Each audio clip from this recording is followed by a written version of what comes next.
মাহমুদ হাসান আপনি লিখেছেন, নামাজরত অবস্থায় সিজদা যাওয়ার আগ মুহূর্তে সিজদার স্থানে ধুলা বালি ফু দিয়ে পরিষ্কার করা যাবে কি না?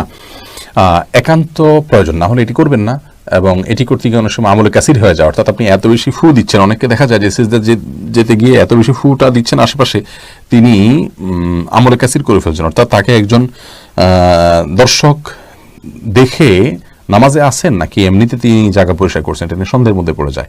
এত বেশি যদি তার নামাজের অবস্থা থেকে হাইয়াত থেকে তিনি সরে যান, তাহলে সেক্ষেত্রে তার নামাজ কিন্তু বিশুদ্ধ হবে না এবং নামাজ নষ্ট হয়ে যাবে। আর যদি এত বেশি মানে তিনি নড়াচড়া না করেন, এবং খুব আলতোভাবে ফু দিয়ে জায়গা পরিবর্তন করেন, পরিষ্কার করেন, তাহলে সেটা জায়েজ হবে।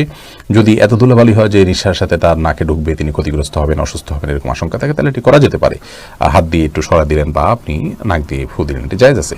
কিন্তু একান্ত যদি জরুরি না হয়, তাহলে শুধুমাত্র সূচিবায়ের কারণে বা অতি শৌখিনতার কারণে এমনটি করা সালাতের যে সৌন্দর্য সেটাকে নষ্ট করে দেয়।